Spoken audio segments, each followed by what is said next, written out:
streaming.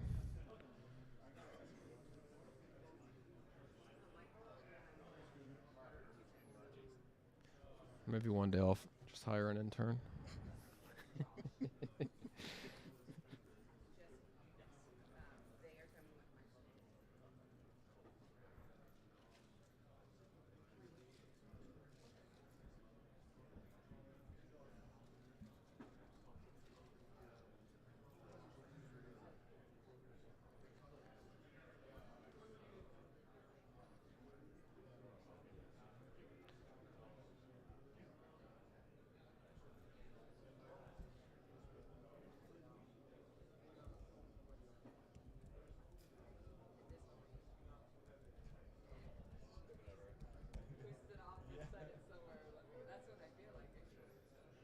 Come on, Anthony, pop up for me. There you go.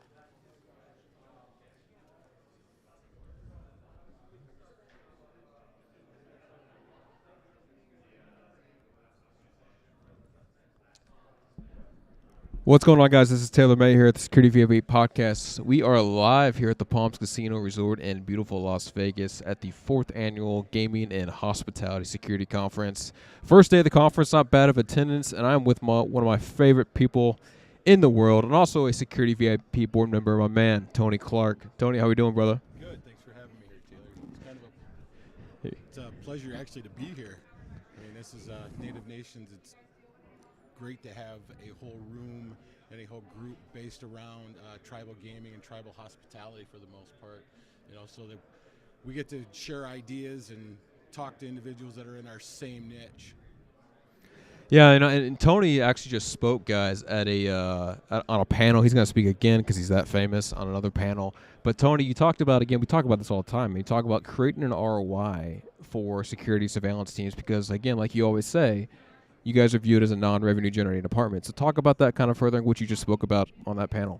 Yeah, one of the things that always happens in our industry is security and surveillance are never looked upon as able to make a profit for the casino. So our budgets usually are a little bit less than most other departments. So what you do is you create a friendship, you create that establishment with your team, like marketing, table games. I mean, who has the deepest pockets in the casino? Sorry, it's marketing. There you go. Yeah. And if you can show your profitability to them by catching these individuals that are using your extra free play or promotional play, and that money becomes a return, well, it shows your profitability. So now you're not a department that is a money wasting department, is where a lot of them look at. One of those pilfering, you know, you don't need a new chair because we bought you one 3 years ago. Right. So, but you get with your marketing department and you can show the profitability by saving money on comps and that extra play and, you know, these scammers that are doing a lot of the jackpots, current jackpot scams that are going on, where they have the jackpots that they know are guaranteed to go off within a certain amount of time. Profitability is there for them. But they're playing on our free play. Right. Right. So what do? You team up with marketing because marketing needs all your help to make them look amazing because we're catching the thieves that, you know, they're giving free money to. Some of these things, man, you just think would be common sense in a position like yourself. But like, it was funny, guys. Like, for my viewers, like when Tony was speaking up there, he asked questions to the audience, and you asked that question. You know, how many people work with the table games people? How many people work with the marketing people? And there was only like a couple hands in the air that actually showed up and raised their hand. I was actually shocked myself because as a director in an operation, you all should be working as a team. Right. The same thing with liability. I mean, housekeeping director, all that. You want to know where people are at all times because one trip and fall, because a housekeeper didn't put a wet floor sign down, now you become another new friend and teammate with them. Yep. So because you just created a safe and liability-free zone, let's say that way. It's just it's one of those things, man. And like I said earlier when I went live, you know, one of the probably the most challenging environments to protect is the casino gaming industry, because again, you got open floor concept, you got massive amounts of foot traffic, and then you got the lighting combination. So Tony, you're going to be speaking on another panel here shortly in a couple hours, and that's mainly the surveillance directors panel. But you know, y'all talked about a little bit about technology and, you know, using technology proactively. But is there any kind of particular technology that you want to really hone in on for our audience today? Believe it or not, you know, I've seen facial recognition platforms. I've seen so many different items like that. The biggest thing is the technology is out there that everybody has it. Everybody has technology. Once again, talk about facial recognition. How many of you have a cell phone, especially an Apple phone? How do you open it? How do you turn it on?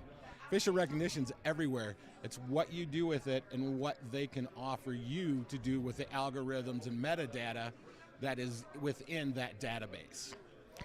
And Tony actually asked that question to the audience too. Again, getting more interaction with the audience, but it's mind blowing too, man. Because again, we go back to, I say this all the time. It's common sense, man. It's just really common sense, is it not? Well, I don't know if it's just common sense. I mean, for us it is, because this is our mentality.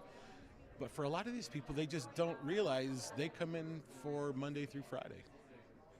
Just a paycheck, just to get a paycheck, huh? At times they do. Yeah. There are a lot of them out there, though, who are very passionate that I've met today, reaching out and asking, you know, what do I do? How do I involve marketing? How do I get these ROI in my department?